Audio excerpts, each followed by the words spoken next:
Ladies and gentlemen, good day and welcome to Spencer's Retail Limited Q3 FY26 earnings conference call hosted by Emkay Global Financial Services Limited.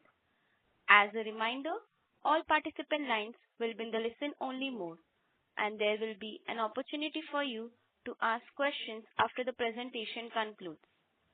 Should you need assistance during this conference call, please signal an operator by pressing star then 0 on your touchtone phone. Please note that this conference is being recorded. I now hand the conference over to Mr. Sunny Bhadra from Emkay Global Financial Services Limited. Thank you, and over to you, sir. Thank you, Palak. Good evening, everyone. I would like to welcome the management and thank them for this opportunity. We have with us today Mr. Anuj Singh, CEO and MD, Mr. Manjeer Basu, CFO, Mr. Anand Kumar, Group Head, Investor Relations, and Mr. Pankaj Kedia, Executive Director, Investor Relations. I will now hand over the call to Mr. Anuj Singh for the opening remarks. Over to you, sir. Thank you very much, and good evening, everyone, and welcome to Spencer's Retail Limited's Q3 results call. I'd just like to start by giving you a brief commentary. I'm sure you guys would have had a time to go through the results, which were announced post our board meeting on Friday at around 3:15 p.m. So look, overall, Q3 this year, Q3 is actually a true like-for-like comparison when it comes to Spencer's Retail, especially the Spencer's part of the business, because as you would be aware, that in Q2 of last year, we had done the optimization and the exit from certain regions in South and in NCR. So up till then, the comparative was not like-for-like, but Q3 onwards, it's a like-for-like comparison because we were operating with our current footprint in Q3 of last year as well. However, having said that, the only difference this time in Q3 is that the festive season, which for us is a combination of Durga Puja and Diwali, was split between September and October. So the goodness of the festive season, which last year was fully baked into one quarter, Q3, this time was split between Q3 and Q2.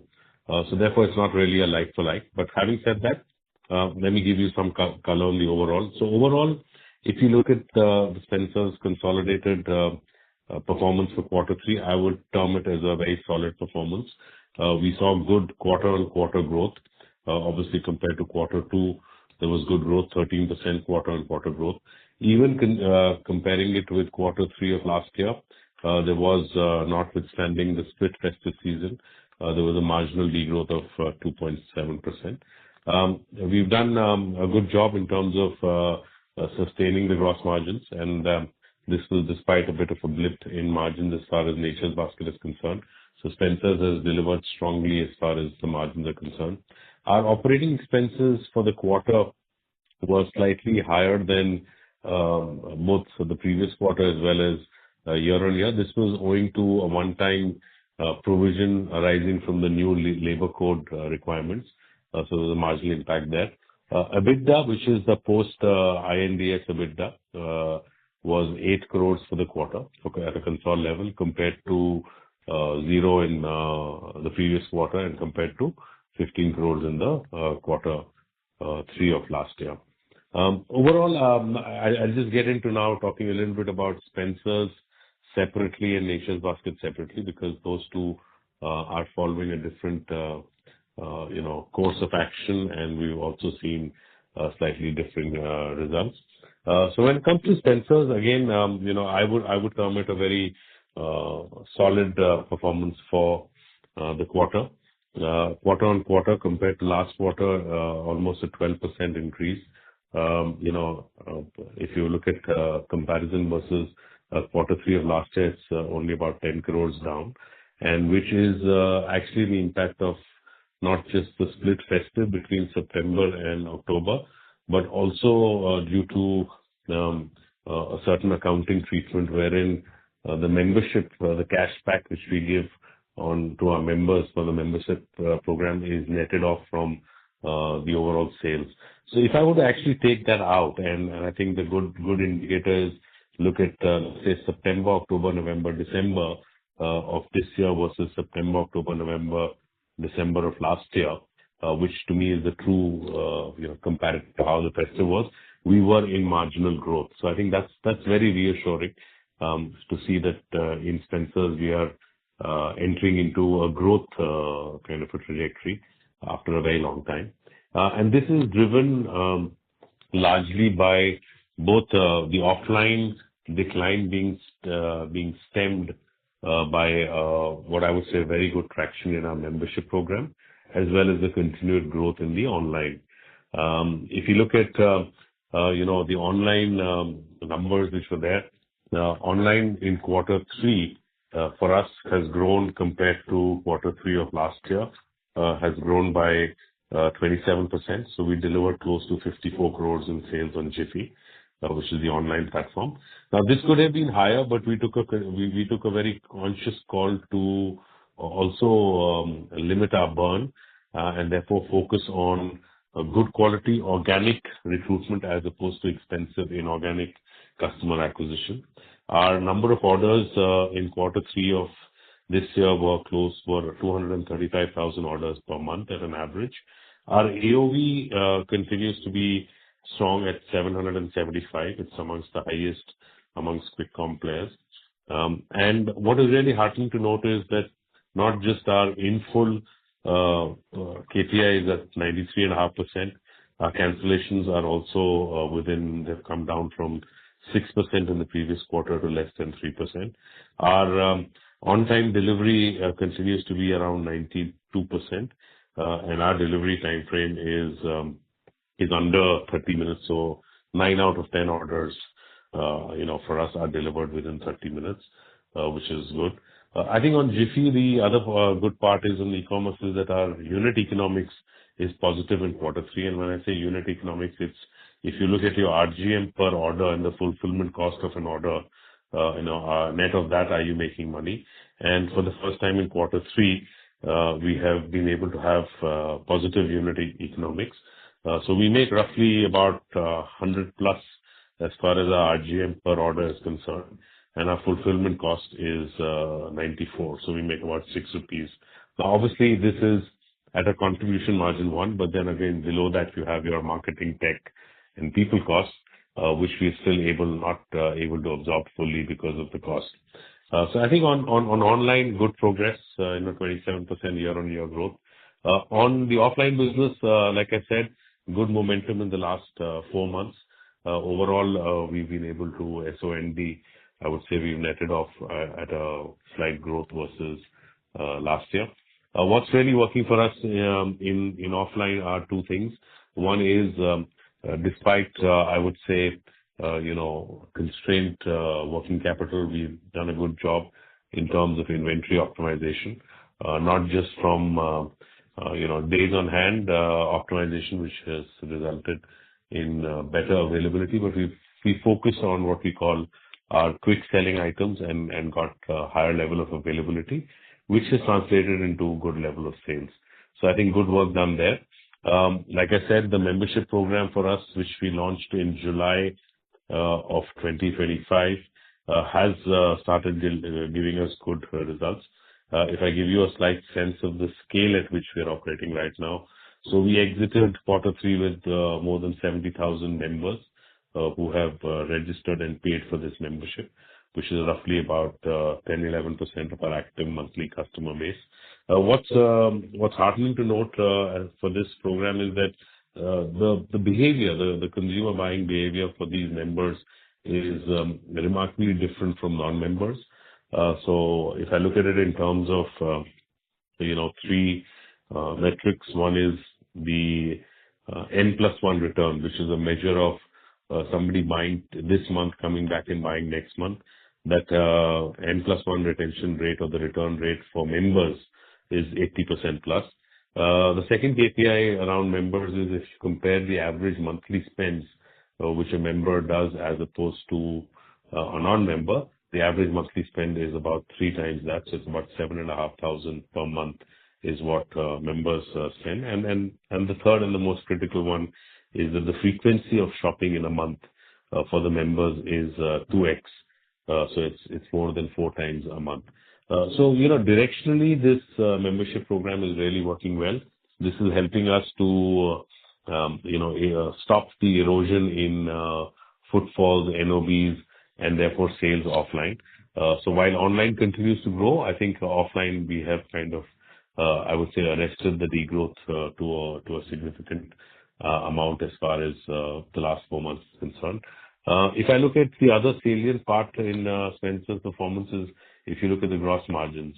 So gross margins have been at 20%, which I think is a very nice high number, given the fact that our fashion and GM mix is not very high. From a pure food, fresh and non-food FMCG point, 20% margin is, I think, a creditable job. It compared to last quarter where we were 19.6, 40 basis point up, and compared to last year's again 30 basis point up. Operating expenses just a little bit more in terms of from the previous quarter, largely on account of the labor code, but still lower than last year. And we've been able to deliver an EBITDA, which is post INDS EBITDA of 15 crores versus last quarter of 13 crores and the previous year of 17. So if I were to kind of adjust for 3 things, one is the split festive season, the accounting treatment for the cashback on our membership purchase, and for the new labor code expenses. I would say in quarter 3 we would have seen growth. We would have seen good margins. We would have seen operating expenses controlled, and therefore slight, I would say, improvement in the EBITDA. If I look at a 9-month picture for Spencer's, I think that will be a good one, because in the last year, in the first 6 months, we were operating in all regions, and in the last 3 months, in quarter 3 we were in optimized regions.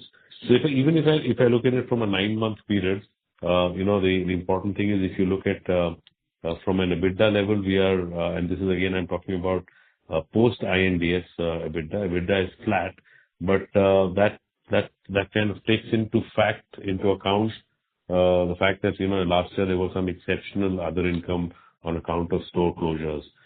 Last year, quarter 3, we had 65 crores of other income.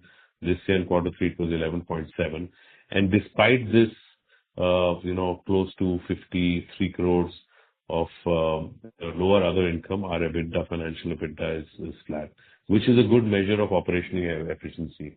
We don't break out the pre-INDS numbers, but I can tell you that the pre-INDS EBITDA, which is purely the, I would say, operational EBITDA. On the offline business for Spencer's, we have in the 9 months compared to last year, we have now operating at half the level of EBITDA losses which we were last year at an operating EBITDA level. So I think that's all in all, it augurs well. We are quite confident that the Spencer's part of the business from a growth perspective is driven by online. Offline is stabilized and will come back into growth definitely in quarter 4.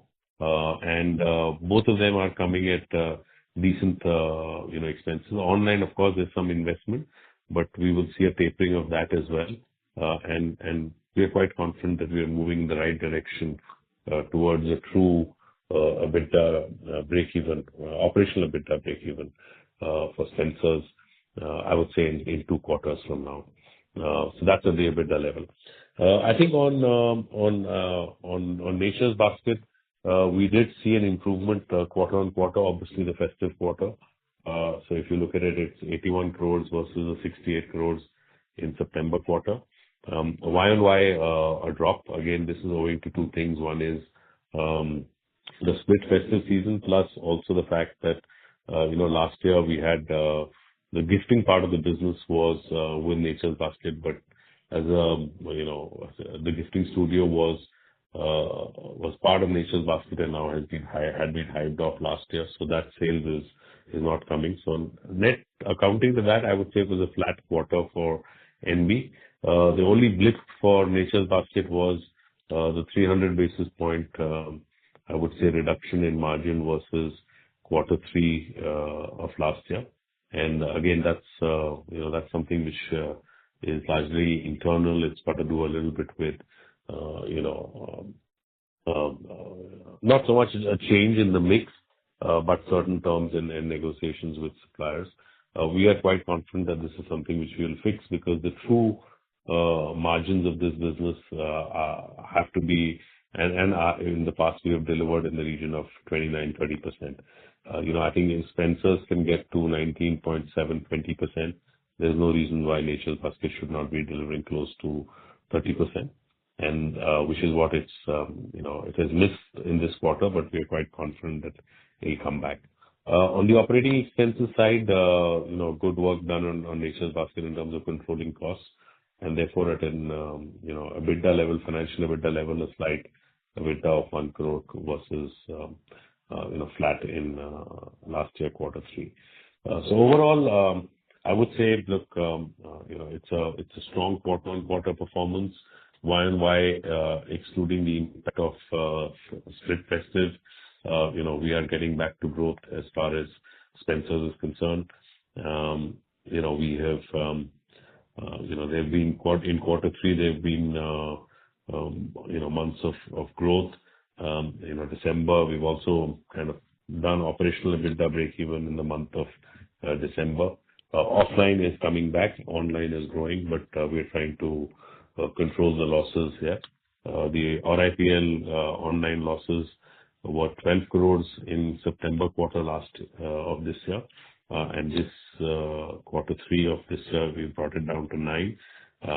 With focus on retention, focus on organic acquisition of our offline customers, and not burning too much of money in terms of expensive new customer acquisition.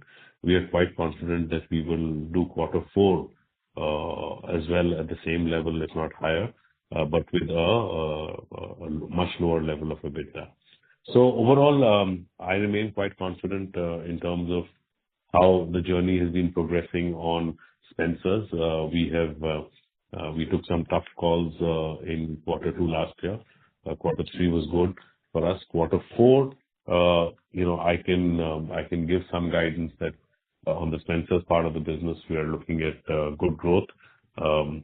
We will get to, I would say, mid-single digit growth as far as Spencer's is concerned on top line. It will still not be enough for us to get into a EBITDA break even, but I think, as you will all know, generating momentum in business is tough. And now that we've been able to do that in the last 4 months, we have every intention of continuing that and accelerating that in quarter four, and then even further into quarter one and quarter two of next year. So overall, I think, if I were to summarize, a good, strong performance Q on Q. I think we're doing the right things in terms of, keeping the eye on the ball as far as operational efficiency is concerned. Our gross margins, despite a little bit of a blip in Nature's Basket, have been, commendable. 21.2% gross margin consolidated level. Spencer's at 20%. And we intend to see how we keep that at that level. I think going above this level of gross margins is not, is neither sustainable nor is it the right thing. I think we need to look at how we drive a much greater level of throughput, and therefore maximize RGM by keeping the percentage margin, at this level. On operating expenses, we don't see any more one-off provisions on account of the new labor code. They've been largely baked in quarter three. So we will come back to the true operating costs in quarter four, which should be able to help us in terms of delivering decent EBITDA margins. As far as the growth levers for the business are concerned, there are largely 3 growth levers. Number one, both on Spencer's and Nature's Basket, it is about driving the membership program. We've seen that membership program creates the right level of skin in the game for our customers. Customers, make full use of it to come back and shop more often and shop for a higher amount. And that helps us to kind of manage our offline business. So that will be driven even higher. We are hoping to exit this year, which is at the end of quarter four, with about 100,000 members for the membership program, which is, I think, in 9 months is good progress. And the intention is to see how we can double that in the year going forward. We are sharply focusing our limited marketing budgets on a very, very focused CRM towards these members, because these members, do drive a significant portion of our sales. Just to give you a color, these members account for close to 25% of overall sales and 15 to 16% of total number of bills in a month. So as this base becomes stronger for us, this ensures that we have solid performance as far as the offline business is concerned. So that'll be one key growth driver continuing in Q4 and for next fiscal. The second pillar will be online, again, both for Spencer's and Nature's Basket. We've said that our out-of-store business, which is a combination of the phone delivery and the e-commerce business, should be at around 20% of the overall mix. We are today at, making progress at around 16-17%, and we expect to get to that level, if not at the end of Q4, by early Q1 of next year. Online, like I said, for us is an important part of the proposition as an omni-channel provider, but we're again very cognizant. Neither do we want to, nor can our P&L afford to burn a big hole just to scale up that business. I think we'll see good organic growth. We will exit this financial year with close to 200 crores coming from our e-commerce business alone. Phone delivery is extra, and I think that's a good jump from where we were last year.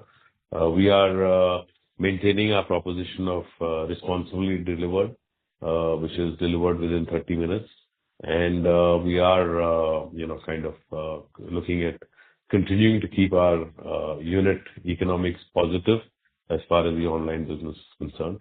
So really, membership across both segments, Nature's Basket and Spencer's, will continue to be a growth driver. Online, again, both on Nature's Basket and Spencer's, will continue to be the second growth driver. And the third is, of course, being very, very, continuing to be very mindful of how we operate with our inventories. I think we've done some good work on Spencer's.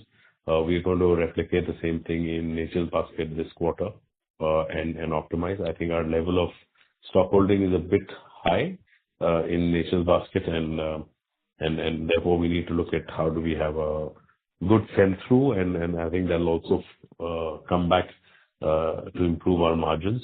So operational efficiencies in terms of discipline on cost lines and on optimal inventory holding, and looking at fast liquidation of old aging inventory will help us to improve our profitability.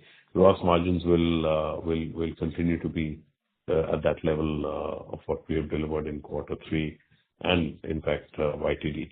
So yeah, that's the brief commentary from my side. I would now just take a pause and open it up for any questions. Thank you. Thank you very much. We will now begin the question and answer session. Anyone who wishes to ask a question may please press star and 1 on their touchtone telephone. If you wish to remove yourself from the question queue, you may press star and 2. Participants are requested to use handsets while asking a question. Ladies and gentlemen, we will wait for a moment while the question queue assembles.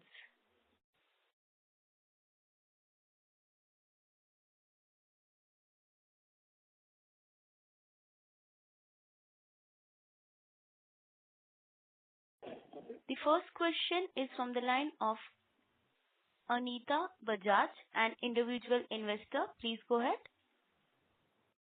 Thank you very much for the opportunity. Congratulations on good set of results. Just a couple of questions from my side. Firstly, I want you to understand that Q1Q growth picking up, which parts of the business are showing the strongest momentum as we move into Q4? Okay. So, thank you. When you just want to understand a little better, when you say which parts of the business, Are you referring to the channels, the categories, or between Nature's Basket, Spencer's, and Spencer's offline, online, or is it a combination of everything? A combination of everything and particularly categories. Okay. So, look, like I said, what we've seen is quarter on quarter, of course, is historically, quarter three is historically better than quarter two, and quarter three is even better than quarter four. But therefore, I mean, I would not look at just quarter on quarter. I'll also look at year on year. And I think on year on year, where I see good, momentum and where I see growth, witnessing growth is actually, if I look across the three business segments, it is online, which is growing for us. It is parts of our offline business, which is growing in the Spencer's part. And Nature's Basket has a bit of catch-up to do as far as growth is concerned. If I look at it from a category point of view, what is really firing growth for us is staples, and firing growth for us is staples, fresh, which are important ones because they are the monthly planned shopping basket, and we are getting a higher share of that, which is good. So I think that's showing good growth. We are on FMCG, on certain parts like beverages, we are doing better. Non-food FMCG, home care and personal care are doing better than what our beauty portfolio is doing, beauty. And I think that's a function of how consumers are shopping between offline and online. We are, being again very pragmatic, as well as I would say, I won't call it aggressive, but very mindful of our price index versus both offline competition and online competition.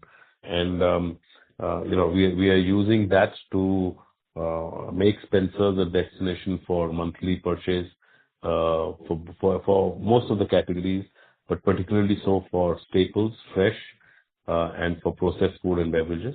And we see the results of that coming in. It's heartening to see, that growth coming through. In terms of our geographies, for us, Eastern UP has done, I would say, relatively better in terms of growth, both Q on Q and Y on Y compared to East, as far as Spencer's is concerned. And for Nature's Basket, Bombay and West has done slightly better than South. South, we've had some internal challenges as far as operations are concerned with the Nature's Basket operation in Bangalore, which we are fixing, and I'm sure that they'll come back. So I think between channels, categories, and geographies, I've been able to tell you where we are seeing good momentum, where we are seeing good traction, and we are quite confident that this will continue into Q4. I won't call out and saying that we have discovered or rediscovered our growth mojo, but we have certainly built some momentum in some parts of the business, in some channels, in some categories, and we don't intend losing on that momentum, but building on that momentum to see how we can fire the other categories as well. So for us, staples, fresh, processed food, beverages, continue to be what will drive our growth. We are a grocery food first retailer, and we're seeing that. And it'll be both offline as well as online, which will drive our growth. And geographies, we don't intend to have any particular geography which is lagging behind. So both East and East UP will be in growth in quarter four for Spencer's, and for Nature's Basket will be both West and South. So yeah, that's how we are looking at growth. I'll preempt a question in terms of what are our plans for new store openings, etc.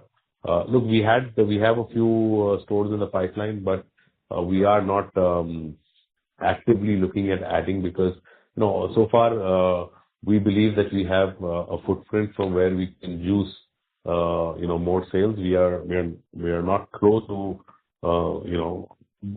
I would say the ceiling as far as productivity per store is concerned, as measured in SPSF.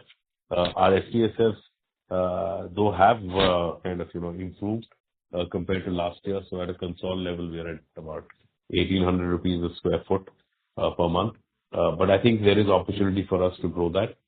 We are where you will see new stores will be largely a few where there's the relocation from existing stores which we will shut down because of locational, underperformance or underperformance of the store. As you can appreciate, as a city develops, there are certain parts which, because of whatever construction, flyovers, development, kind of, sees a change, and therefore, we will not, we will relocate those stores. So you will see a couple of relocations. We will do a couple of relocations in Lucknow. We'll do a couple of relocations in East as well. But we are not going to add on too many new stores, at least in quarter four and quarter one. We believe we have the playbook, we have the levers to drive growth from our base of stores which are currently there, and drive the online and out-of-store business from our network of gray stores, which is basically fulfillment zones within the stores. So that's what our growth would be. I hope I've answered your question. It was a bit of a comprehensive answer. Yes, that was quite detailed and helpful. Just a follow-up question around margin. You have maintained margin discipline while driving the growth. Which efficiency initiatives are delivering the most impact right now?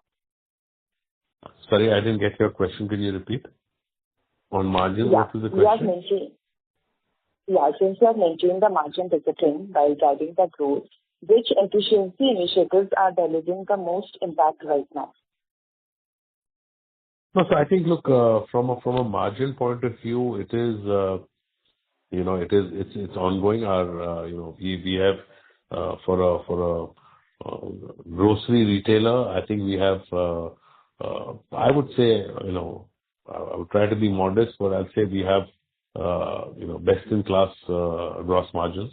And for us, that's something which we take a lot of pride in, and we kind of work through it. I think as we start seeing growth, because if we see growth, then our brand partners will also see growth, in our format, and therefore investments in the right things will work. So I think from here onwards, it's not just a margin expansion by working with new suppliers or listing new brands.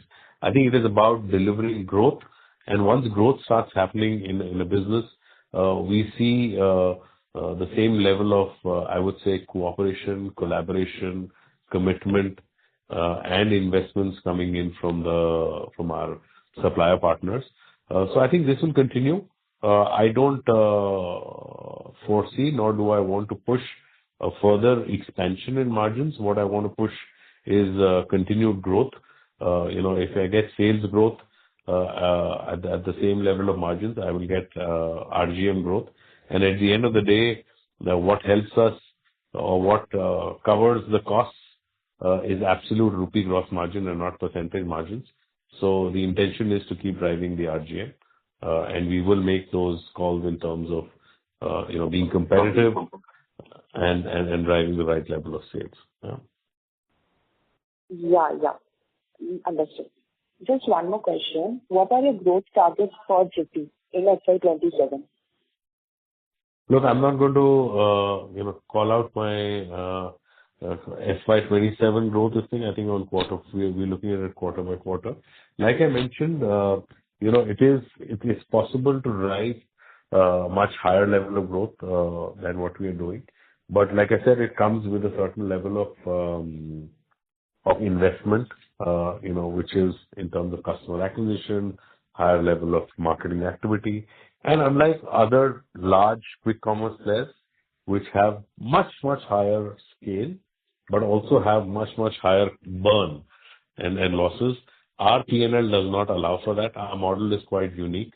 We do our fulfillment through largely a network of our own stores, and that also helps us in terms of sweating our assets better. And we want to continue on that journey. Our contribution margins are positive. We just need to increase our number of orders we need to get to a level of close to 100,000 plus, 300,000 orders a month. We are currently at around 240. So I think that will be the level. I would measure myself more in terms of, can I go from 240,000 orders a month to 300,000 orders a month without disturbing the unit economics? And obviously, there's no question of adding more dark stores, continuing to use our current infrastructure service. So that'll be the thing. Now, whether that growth is 25%, 30%, I'll take it because we can't afford to burn too much of money on our online business. The way I look at it, we have a very good chance of, not chance, but we have a very good visibility and a path to breaking even, at an EBITDA level in the offline business in FY27. And we don't intend to kind of, burn too much of money on the online business, so that, our EBITDA losses for next year would be largely on account of whatever little investments we are doing on online. So online will be a measured growth. It will definitely be growth, but it will not be growth at any cost or growth by incurring a huge loss. Yeah. Yeah. Okay, so very clear. That's it from my side. Thank you and all the best. Thank you. Thank you, ma'am.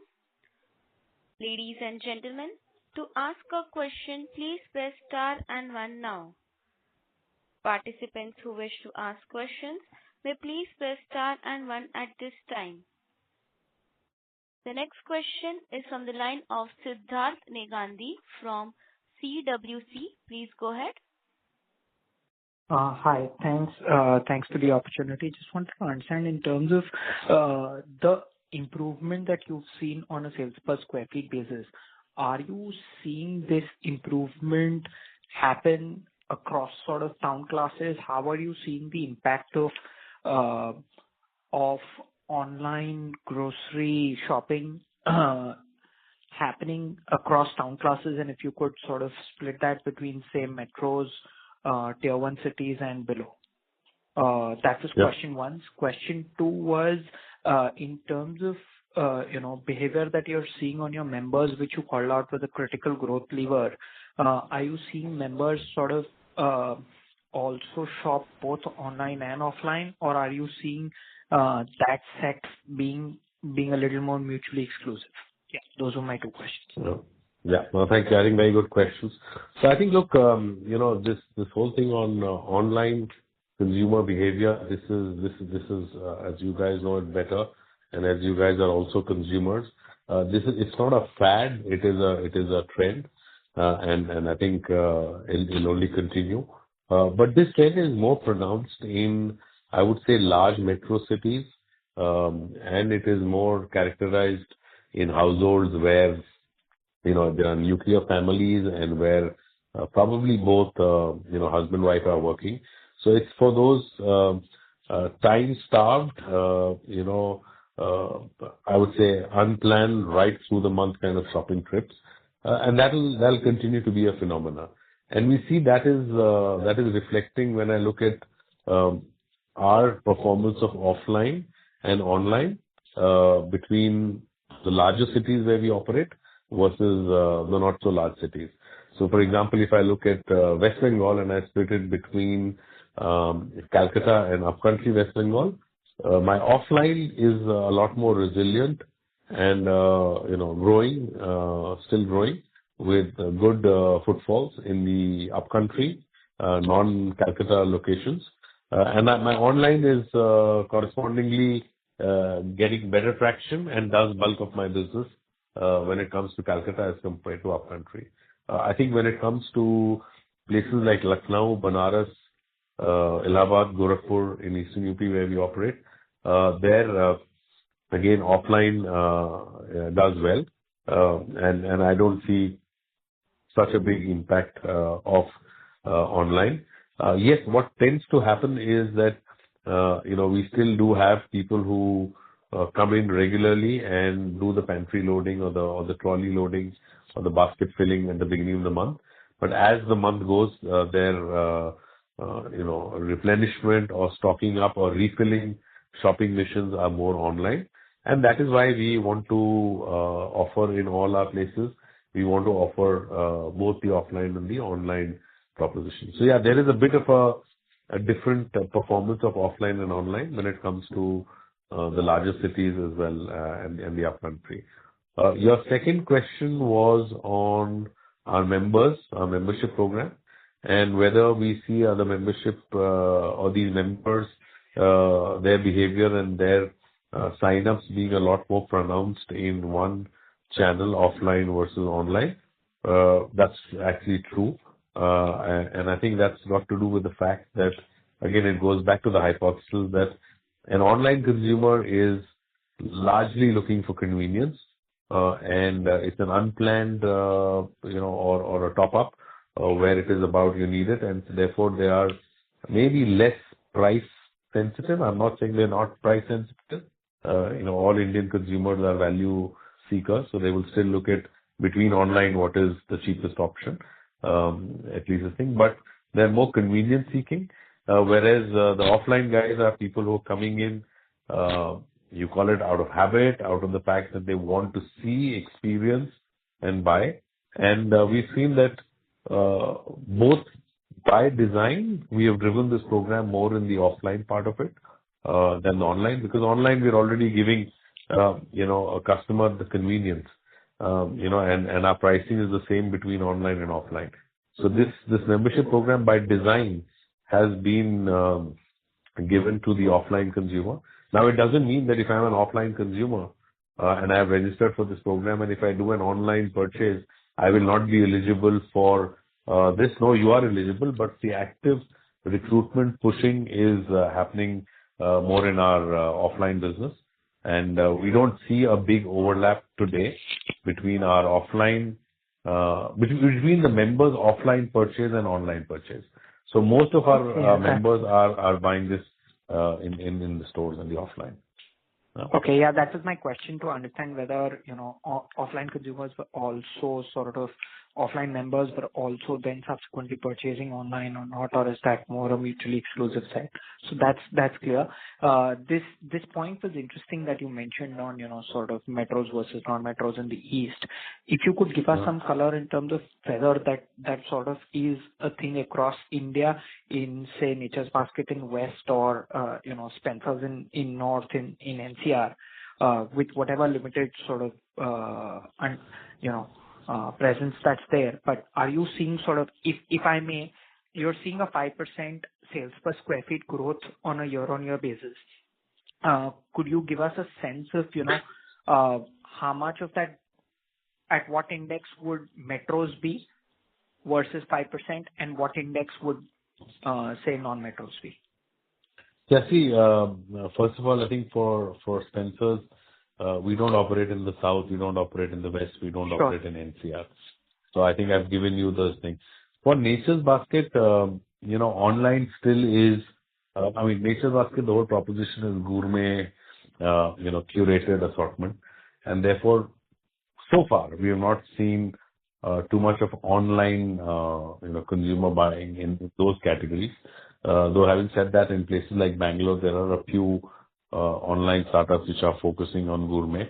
But that's not been the case. So I don't think on that part of the business, the impact is there. Most of our business of Nature's Basket is concentrated in Bombay and Bangalore, which are the metro cities where quick commerce is also quite prevalent. I think, given the assortment, given the uniqueness and the whole experiential buying, I don't think, the impact of quick commerce would be that high. Now, having said that, we are also, strengthening our e-commerce proposition for Nature's Basket. So in Q2, we had, revamped the app for Nature's Basket. As you know, for Spencer's, we had made a native app, and given the fact that Jiffy had performed very well from a tech stack point of view, and was able to seamlessly cater to 250,000 plus orders, we felt that the same tech stack can be applied on Nature's Basket. So we've done that migration or upgradation of the Nature's Basket app to the Jiffy's backbone, and that has been completed at the end of quarter two, and we will see growth.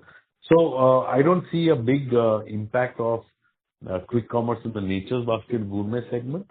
But having said that, we're not going to be underprepared, and we are consciously building that option for consumers to also order their refill through the month on Nature's Basket through the online app as well.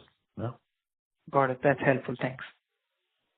Thank you, and all the best. Thank you. Right. Thank you, sir. The next question is from the line of Sunny Bhadra from Emkay Global Financial Services Limited. Please go ahead. Yeah, thank you. Thanks for the opportunity, sir. Sir, I just wanted to check on the competitive intensity in the delivery space. So large quick com players are seeing a strong NOV growth trends. Have you seen any impact on our business, and what are the initiatives the company is taking to gain or protect the market share in this space? You're talking specifically competition in the online delivery? Yeah, delivery space. On the quick com players, they are seeing strong growth trends. I just wanted your thoughts on that part, sir. Yeah. So look, I mean, we are not in the same league as the other quick com players that you're talking about. They have a much higher scale. They have a slightly different business model, both in terms of acquisition of customers, in fulfillment, and in terms of their ability to sustain losses of far higher magnitude. So we are not in a race with them to either compete on that scale or on that business model of opening thousands of dark stores or losing hundreds of crores per quarter on that. So we are not in that game. Our model is very different. Our model is to offer our Spencer's customer an online option and also acquire customers who are loyal to us and who are familiar with the Spencer's ecosystem.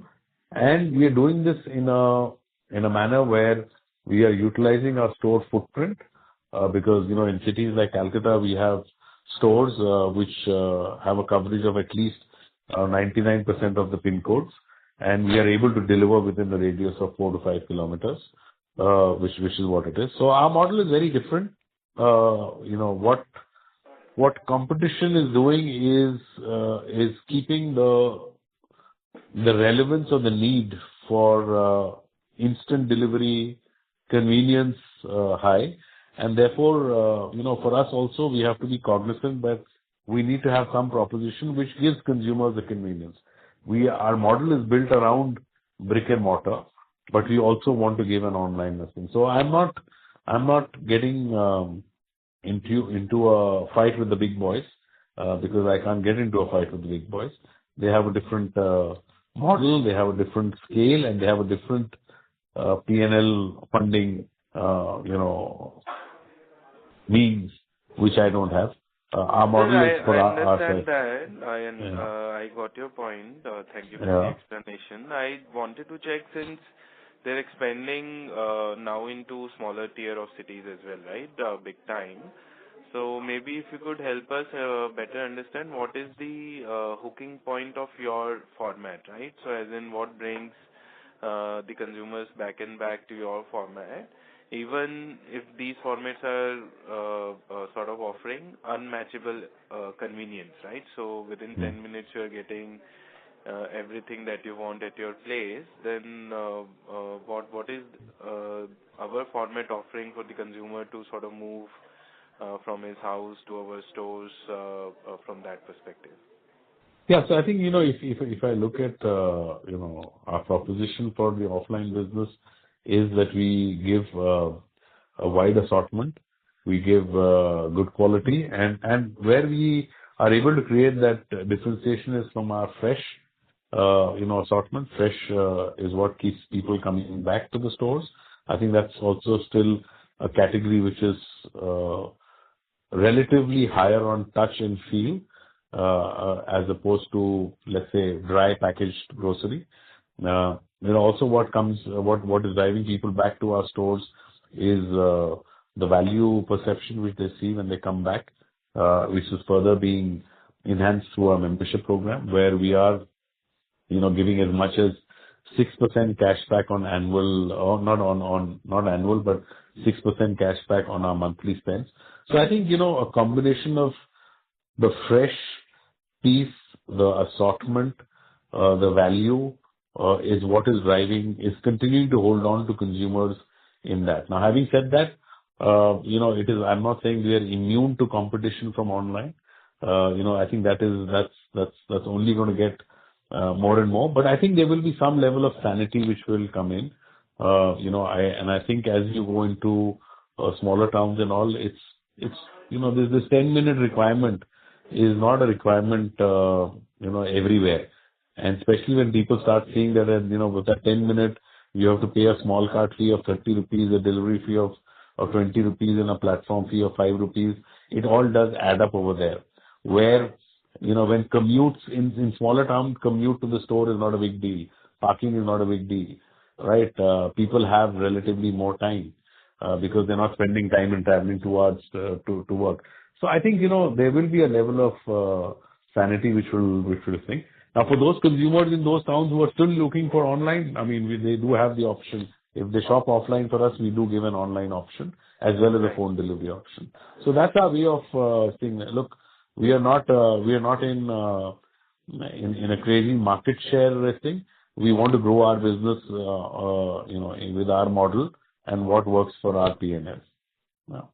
Fair enough, sir. Lastly, if you could just back this by some data points, you must be having access to a lot of data crunching that you must be doing, right? So maybe some of your loyal customers that have been shopping with you, are you noticing the same consistent trends in terms of spends per month, visits per month by these consumers, or at least maybe the top-ups that used to be there towards the later half of the month, at least that is now going to online, but the pantry loading is still happening at our stores. Maybe some color from that perspective. Are you noticing any change? Yeah. So like I said, look, I mean, I mentioned this when I was talking about the membership program in my initial opening commentary. What we have seen in what the members are, if I kind of demarcate, or if I look at the difference in behavior between people who have become members versus people who shop from us and not members, I see a big difference in the frequency. The frequency of people who have become members of our program is 5+, largely offline, right? Their average monthly spends is in excess of 7,500 plus. So I think this is a good indicator that, you give people a reason, and that reason could be a combination of assortment, that assurance of consistent pricing. I'm not saying it's the cheapest, but people don't want to see too much of high-low. People want to see consistent pricing. They want to see value pricing when it comes to categories like staples. So whether it's rice or atta or oil or masalas. So if you give them the right assortment, you give them fair value, and you give them some added incentive for repeat transactions, you will see people coming, and we are seeing people coming back and sticking with the offline listing. So I think to me, that's the best, indicator of, consumer behavior. So very clear, sir. Assortment, fresh, and value pricing are the key differentiators. I just wanted to, just last question from my end. Sure. Maybe from a market perspective, definitely the growth rates are very hard to digest for quick commerce players, right? So maybe this market is segmented across, say, modern retail chains like Spencer's, then there are e-commerce players like Amazon, Flipkart, then there are quick commerce players, and then there is this general trade, right? So from your outlook and commentary, it seems that the modern trade organized chains are not at that big a loss, right? So they have a good proposition for customers to come in. So is quick commerce sort of taking share from general trade and online? Maybe is that a right assessment to make, or what's your view on this? No, look, I never said that we are not impacted by online. I think that's the thing. I think the point is that, India is a very large market. Grocery retail is a large market. Still, kiranas, do contribute to, upward of 80% of the overall, Right. FMCG spend. I think, we've seen this phenomena, when modern trade came into India, everyone said, "Oh, look, what's going to happen to kiranas?" I think, while there is, uh, channel share shift which happens, but what also tends to happen is the overall pie becomes larger. Now, having said that, I am not, for one, saying or suggesting, and not just me, the data also doesn't suggest that online is not growing. Online is growing at the expense of both modern trade as well as kiranas. I think what the kiranas need to do and what we need to do as modern trade is everyone needs to figure out what is their playbook. So if, my numbers, if you look at it for the last 6 quarters, does indicate the impact of this trend where we are, losing business. But my numbers for the last 4 months are suggesting that we have figured out what would be our path, and our path is not just going and completely pivoting to online. It is building an omni-channel proposition where we not just build online, but we also make sure how do we make offline resilient. And I think there are enough and more levers, and whatever initiatives we have done in the last 5-6 months, whether it be strengthening our assortment, whether it be strengthening our continuous availability, whether it be strengthening our price proposition by being consistent pricing and fair pricing. I think these are enough. And then, of course, introducing a membership loyalty reward program. I think all of these 4 are levers which are, helping us bring back this business. And I'm sure similarly, kiranas are also responding by upping their level of personalized service, delivery, pricing, credit, etc. So yes, I mean, there will be some shift, but I think it's a large market.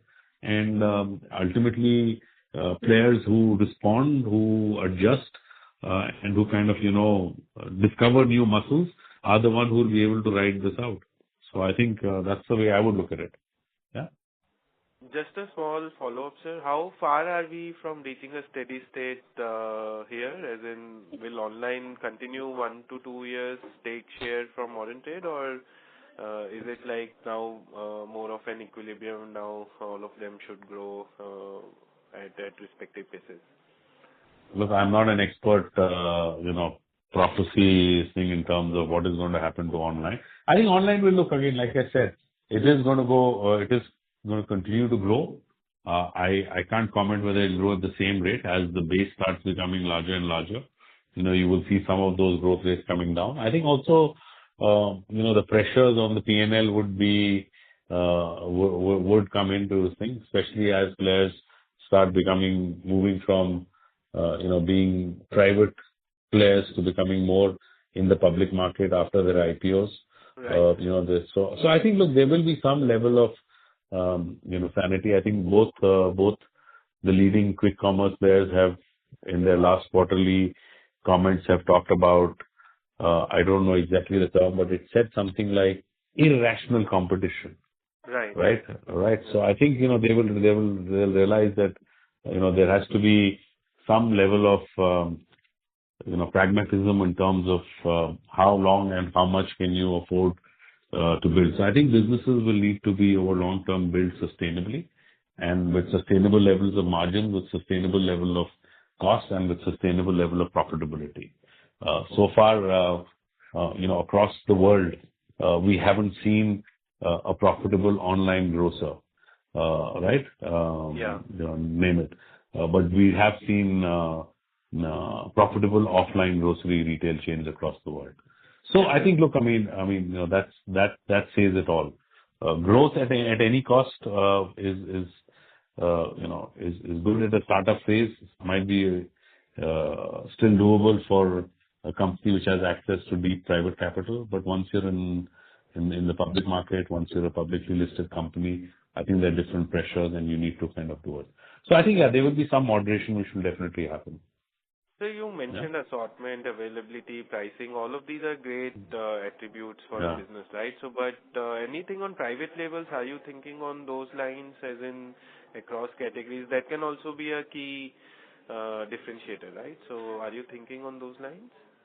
Yes. So when I say assortment, it means that, in the assortment, you need to have a good mix of, what we call good, better, best, a good mix of national brands, regional brands, local brands, and private brands. So I think that's all encompassed when I talk about assortment. It's not that we don't have a private label business. We do have a pretty strong private label mix. Our mix of private label is more pronounced and is stronger as far as staples is concerned. Close to 35% of our staples category is accounted for by private label. So, yes, private label is an integral part. But again, we have to be pragmatic enough to see which are the categories which lend themselves to private label better than certain other categories. So typically for retailers, staples is highly indexed on private label. It is some parts of cleaning. So whether it is, floor cleaning, toilet cleaning, those are the kind of, categories which are amenable. And then, of course, you have fashion and apparel. Packaged foods also. Packaged foods. Packaged food also to some extent, yes. So we do that. But we are strong as far as staples and a bit of packaged food is concerned. We are not, expanding into others. But private labels is an important part, yeah. So non-foods, FMCG and apparels are a bit on a lower end, but staples, foods as well as packaged is a high component of your private label. Yeah, and I think look, the other way to look at it is, it is, again, I don't want to preach, but and I don't want to sound a bit, I would say arrogant, but I don't think the issue on Spencer's is on the margins. I think the margins are 21.2% for the quarter, and YTD margins at Spencer's close to 20%, 19.6%. I think they're healthy. I don't think we should in this business. I keep saying this. It's not about the percentage margins. It is about your rupee gross margin. I would love to trade off. And I'm not saying I'm doing this, so please don't get me wrong. But I would love to trade 20% margin for a 19% margin if I can get a 10% sales growth, and if my SPSF can be 2,500 rupees a square foot. I think that's where magic happens in retail. You can look at the most successful grocery retailer in the country and go and look at their SPSF figures and go and look at their gross margin figures. Their gross margins are not more than 14.5%. So you look at their inventory terms. SPSF is 35,000 rupees per square feet, right? So that's what I'm saying. So, at some point of time, this obsession with just high margins, percentage margins, has to be replaced with more of a top line driving, your SPSF and driving a far higher share of this thing. 20% of 100 and 19% of 1,000, you can do the maths, which gives you a higher RGM. And what helps you absorb costs is not percentages. All our other costs are not in percentages. Rent, salaries, operating expenses are all in absolute amount. So I think, the focus is on driving RGM. And of course, I'm not saying we will sacrifice margins, but we'll be pragmatic about how much we can push percentage margins and how much we can push our top line and drive absolute rupee margin growth. Yeah. Thank you very much. Yes, sir. Thank you so much. Thank you, sir. Ladies and gentlemen, that was the last question for today. On behalf of Emkay Global Financial Services Limited, that concludes this conference call. Thank you for joining us, and you may now disconnect your lines. Thank you so much. Thank you for hosting and listening in.